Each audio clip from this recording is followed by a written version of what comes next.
Hey, so in this video, I'm going to be teaching you how to read and how to use the charts that are available to you in BuyBot Pro. Now, the charts are such an integral part of your data analysis process, simply because they will help you truly understand the history of any item that you're looking at, to help you judge the now, and through using what you see on the charts, it helps you predict the future of any item you are assessing. Also with the charts, you can see how several aspects about the item have fluctuated over time.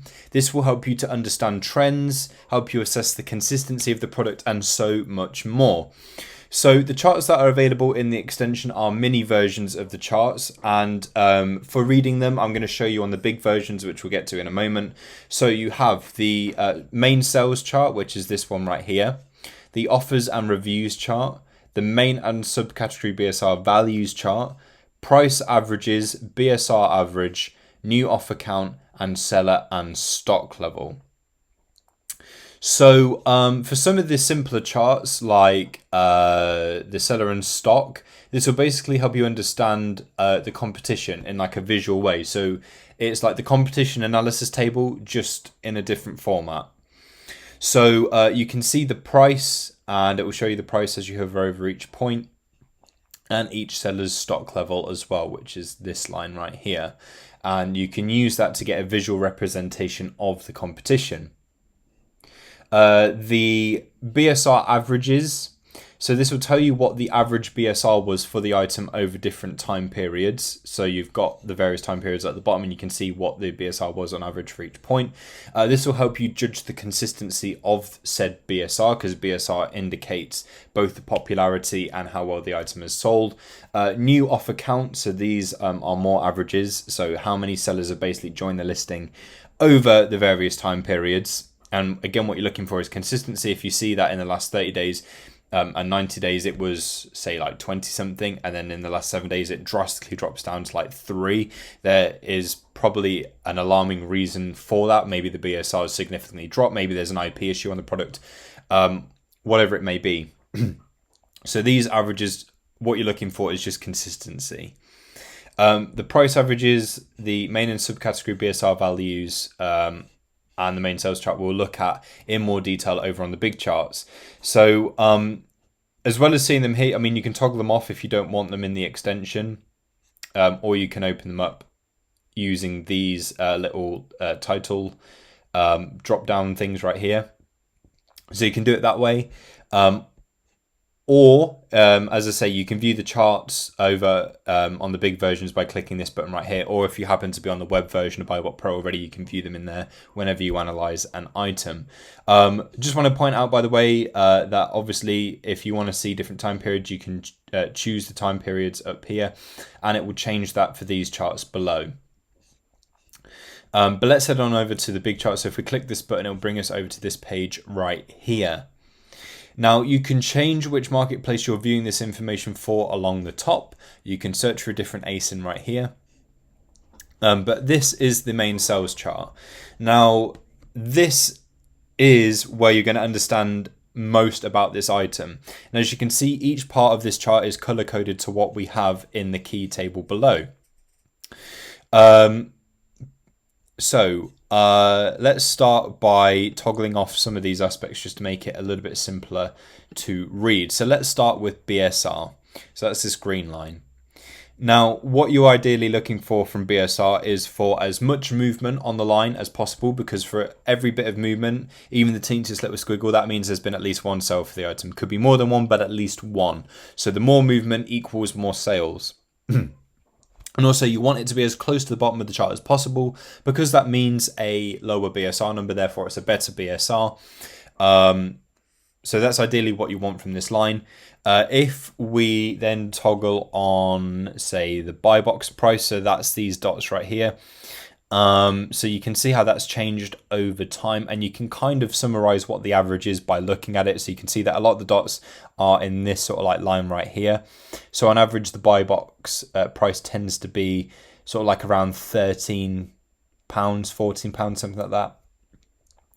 If we then toggle on FBA pricing, We can see that where the FBA price line matches up to the buy box price and where it is the same when we hover over it, this will tell us if it is the FBA seller that consistently gets the buy box.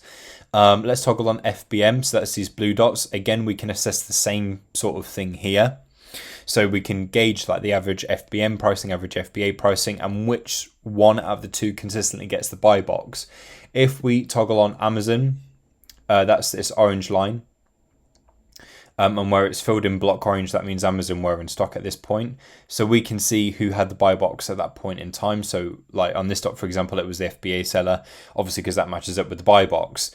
Where you see gaps, so for example, you see that the Amazon segment isn't very big. That's because Amazon haven't been on this listing only at this point in time. For the rest of the time, they haven't, right? And if we flick on the lowest new right here, this means the lowest new price. So the person that's come on and set like the lowest new price on the listing.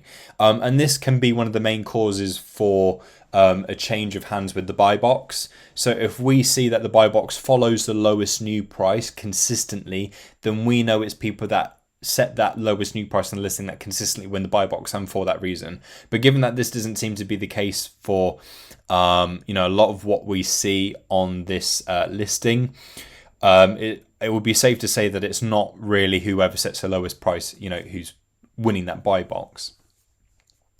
Now, break even. If we head back on over to the mini charts right here, because BuyBotPro's worked out the break even for us, this is this turquoisey line right here. So let me just toggle off the BSR because that won't be important right now for what I'm going to show you. Let's go to 30 days and we can leave off, say, the lowest new price. Now the break even is the break even that BuyBotPro's worked out. It just gives us a line right there. So our break even is 638 on this item from everything that's been worked out. Now this helps you understand if the pricing on the listing is going to go near or below your break even. So it helps you understand if you're potentially going to be compromised on the listing. So it's such an essential part, like it's such a useful bit of the charts. So thankfully, it's only ever come close, only just very recently at 1096, which is still a little bit above our break even, right? So we'd be safe. However, if we saw that the pricing is consistently going below our break even, then that should ring some alarm bells, because it means that if we were to join this listing, even if it looks fine right now, because it's gone below the break even at numerous points in time prior, then it poses the risk of that happening again and us selling for our break even or below, which causes a loss. So that's such a cool part about the charts. And then this sales heat map. This is this bar below the chart. So this is almost like a summary of how popular the item is, how well it's selling. So it works the same as the temperature on a weather forecast. So the redder the better. So we can see that at this point in time, the BSR did really, really well compared to what it's doing now, which is still not bad, but it's not the best it was. So there's lots and lots of movement, very, very close together right here. Not as spaced out as we have in these bits right here. So it's obviously quite red right here. And then when it's a darker orange, the cells are, great still. Where it's a lighter orange, the cells are okay. Where it's white, that's a period where there's been no cells or, very, very, very few cells of this item. So, if we were to go to 365 days, say this is over the course of a year, obviously we can see it's red right here. In relation to this specific item, that'll be probably because the TV show for this franchise came out around this time. So I can imagine that really ramped up its popularity. But, we could potentially see if something is more popular around Christmas time, say. So if we go to something else, so if we go to find some Christmas lights. So just to show you, I've looked at some Christmas lights. Let's open up the charts. So let's do that right here. And if we then get the heat map up and go to 365 days, we can see that obviously the Christmas lights, of course, they're going to be popular around the later parts of the year. It actually looks like these ones picked up a bit earlier in June, July, and August. But September, October, November, December, those are the guaranteed times for things like this. So this will help you understand if items are seasonal, say, and you can see that reflected on the chart as well. The BSR gets really goes really good. Like, look at that number 5. And then it's a bit more spaced out here. So this helps us really understand, you know, if an item has consistency, if there's a period in time where it does better in the year, you know, if it's a trend, how things have fluctuated over time. There's just so much we can assess from this main sales chart. Now, if we go back to these charts, let's look at the offers and reviews. So we can see the new offer count, the review count, and the ratings of this item. So we can see the average rating, the average review count, so who buys it and leaves a review, and the new offer count. So we can see sellers that have joined the listing. And obviously, again, what we're looking for there is consistency, because if that drops, then all of a sudden then we know that there's something as to why, whether it's a massive BSR drops, a decline in sales, could be an IP issue or something like that. Main and subcategory BSR values. So this is the BSR line again. So that's this one right here. This is the main category. So this light blue line, and the dark blue one is the subcategory. So that's really useful because it gives us a real in-depth surgical look at the BSR. So sure, this item might be doing well in the overall category, but in its own subcategory, like in games, is this the best game we can go for? Could there be better ones with a much better BSR, much more consistent one? In this case, it looks to be very consistent, staying in the top few hundred.